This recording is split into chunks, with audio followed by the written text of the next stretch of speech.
दोस्तों, इसके पहले यदि आपने अभी तक मेरे चैनल को सब्सक्राइब नहीं किया तो चैनल को सब्सक्राइब करके बेल बटन को जरूर प्रेस कर लें ताकि आपको हमारी हर वीडियो समय से मिलती रहे।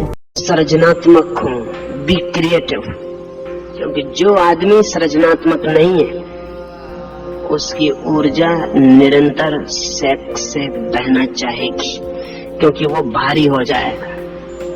उसके पास शक्ति तो होगी, काम नहीं होगा। और हम बहुत क्रिएटिव बिल्कुल नहीं है। हमारे जीवन में सृजन जैसी कोई चीज नहीं है।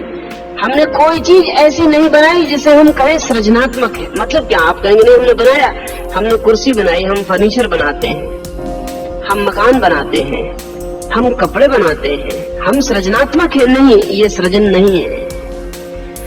सृजन और निर्माण का फर्क समझ ले। निर्माण का मतलब है कोई उपयोगी चीज बनाना, यूटिलिटेरियन।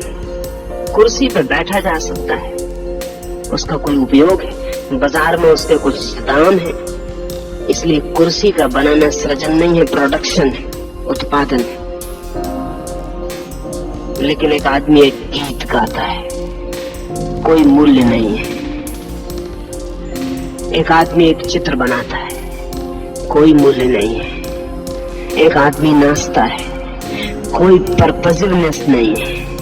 सृजन वहां से शुरू होता है जहां यूटिलिटी खत्म होती है। जहां तक उपयोगिता है वहां तक सृजन नहीं है।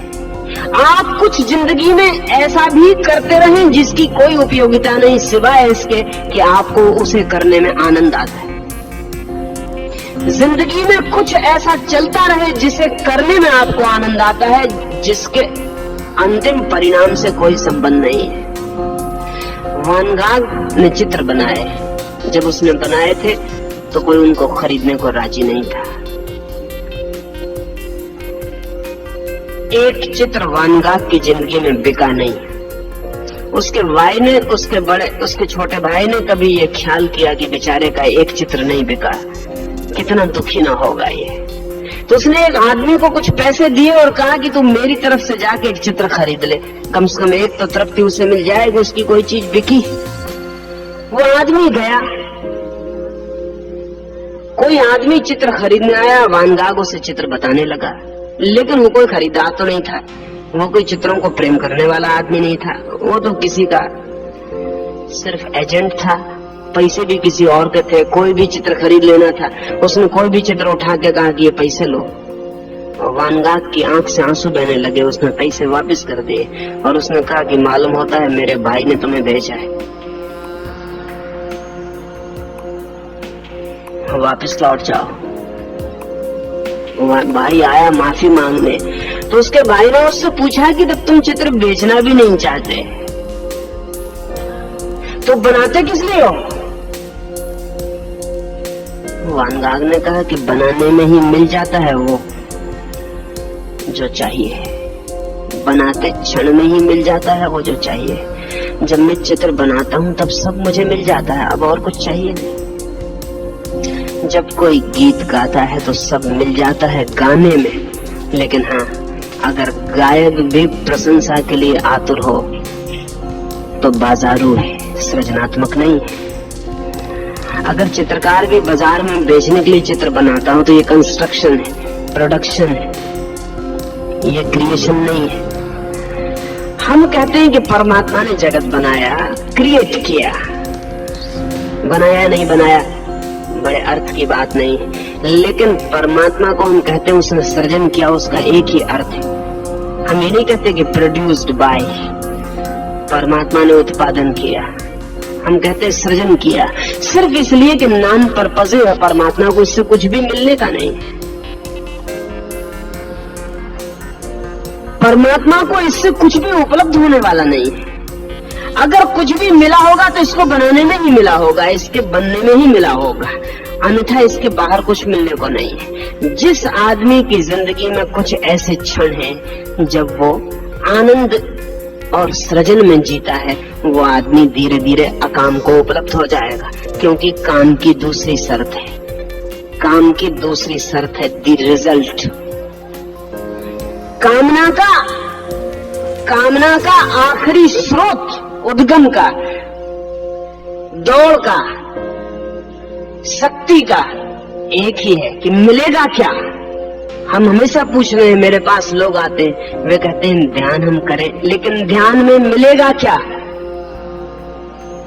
उनको पता ही नहीं कि ध्यान का मतलब ही एक ऐसा काम है जिसमें कुछ मिलेगा नहीं, ध्यान ही मिलेगा। और ध्यान का मिलने का अपना अर्थ है। हम जूता खरीदते हैं तो जूते का दुकानदार ये नहीं कह सकता कि आप बस आनंद से खरीद लें, मिलेगा कुछ नहीं। जूता एक यूटिलिटी है, कोई खरीदेगा नहीं। लेकिन आप अगर जूते की दुकानदार पे जिस भांति जाते हैं, उसी तरह आप मंदिर में गए और पूछा कि प्रार्थना से मिलेगा क्या, तो आप गलत जगह पहुंच गए हैं। नहीं, जिंदगी में जो भी महत्वपूर्ण है उसका परिणाम नहीं है महत्वपूर्ण, उसका होना ही महत्वपूर्ण है। और हमारी जिंदगी में ऐसा कोई क्षण नहीं है जो अपने में महत्वपूर्ण हो। जिस व्यक्ति को धर्म के जगत में प्रवेश करना है और जिसे ऊर्जा को ऊपर ले जाना है, उसके कुछ ऐसे काम खोजने पड़ेंगे जो काम नहीं है, जो सिर्फ खेल है, लीलाएं हैं। इसलिए कृष्ण के जीवन को हम चरित्र नहीं कहते, राम के जीवन को चरित्र कहते हैं। राम का जीवन चरित्र है, बहुत गंभीर मामला है। राम हर चीज को बड़ी गंभीरता से ले रहे हैं। उनके लिए खेल नहीं है मामला, उनके लिए जिंदगी एक काम है। कृष्ण के लिए जिंदगी एक खेल है। नाच रहे हैं तो कुछ मिलने वाला नहीं है, बांसुरी बजा रहे हैं तो कुछ मिलने वाला नहीं है।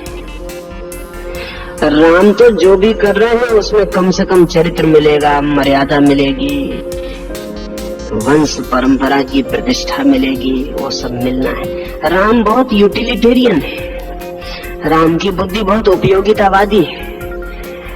इसलिए एक धोबी के कहने पर वो पत्नी को बाहर फेंक सकते हैं। यूटिलिटी में तकलीफ हो रही, उपयोगिता में बाधा पड़ रही है। राम की मर्यादा क्षीण हो जाएगी, राम के चरित्र पर धब्बा लग जाएगा। राम की रघुकुल परंपरा का क्या होगा? यश वंश सब उपयोगिता है। कृष्ण अगर राम की जगह होते तो सीता को फेंक नहीं सकते थे। हो सकता था खुद ही बांसुरी बजाते हुए भाग जाते, ये हो सकता था। सीता को नहीं फेंक सकते। अगर कृष्ण की जगह राम होते तो सीता की अग्नि परीक्षा नहीं ले सकते थे। बहुत बेहूदी बात मालूम पड़ती, बहुत यूटिलिटेरियन मालूम पड़ती। प्रेम की कई परीक्षाएं होती, और अगर प्रेम की भी परीक्षा होती है तो फिर इस जिंदगी में बिना परीक्षा के कुछ भी नहीं बचेगा। सीता की परीक्षा ली जा सकी कि तुम आंख से गुजरो, क्योंकि प्रेम पवित्र है या नहीं इसका पक्का होना चाहिए। प्रेम अपने आप में ही पवित्र है, प्रेम की और कोई पवित्रता नहीं होती। सीता ने नहीं कहा राम से कि तुम भी गुजरो, तुम भी साथ चले आओ, क्योंकि तुम भी अकेले थे, क्या भरोसा। और स्त्री का थोड़ा बहुत भरोसा हो सकता है, पुरुष का होना जरा मुश्किल। लेकिन सीता ने नहीं कहा। सीता के लिए जिंदगी एक गंभीरता नहीं है, एक प्रेम है। इसलिए सीता राजी हो गई, निकल गई। प्रेम परीक्षा नहीं मांगता, प्रेम सब परीक्षाएं दे सकता है। लेकिन कृष्ण तो बात ही नहीं करते, ये कोई सवाल ही ना था। इसलिए कृष्ण के जीवन को हम चरित्र नहीं कहते, कृष्ण के जीवन को हम लीला कहते हैं। वो कृष्ण लीला है। लीला का मतलब है कि पूरी जिंदगी क्रिएटिव है, पर्पसिव नहीं है, यूटिलिटेरियन नहीं है। जिंदगी एक खेल है। धार्मिक आदमी की जिंदगी गंभीर नहीं होती, और जो आदमी गंभीर है वो बोझिल हो जाएगा, और जो बोझिल होगा उसको सेक्स से रास्ता खोजना पड़ेगा। इसलिए जिंदगी जितनी गंभीर होती जा रही है उतनी सेक्सुअलिटी बढ़ रही है। जिंदगी जितनी सीरियस होती जा रही है उतनी सेक्सुअलिटी बढ़ रही है, क्योंकि जितने आप गंभीर होंगे उतने तनाव से भर जाएंगे, जितने तनाव से भर जाएंगे उतनी रिलीफ की जरूरत पड़ेगी।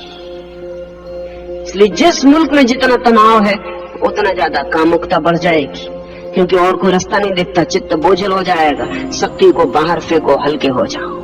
एक ही रास्ता रह जाएगा। दूसरा सूत्र आपसे कहता हूं, जिंदगी को गंभीरता से मत लेना। Don't take it seriously. Seriousness is a basic disease. बहुत बुनियादी बीमारी है सीरियस होना, लेकिन आमतौर से हमारा सन्यासी साधु बहुत सीरियस होता है। सच तो यह है कि अगर चेहरा गंभीर और रोता हुआ ना हो तो साधु होने की योग्यता पूरी नहीं होती।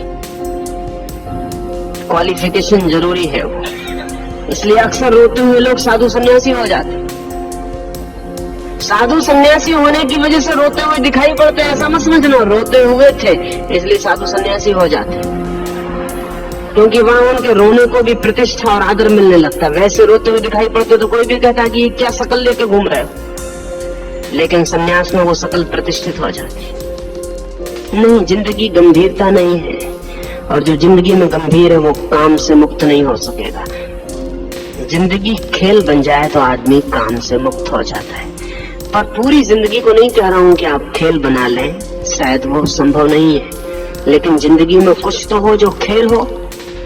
बच्चे इतने हल्के हैं, और ध्यान रहे बच्चे इतने अकामी हैं, उसका कुल कारण यह है कि बच्चों की जिंदगी गंभीर नहीं है, खेल है।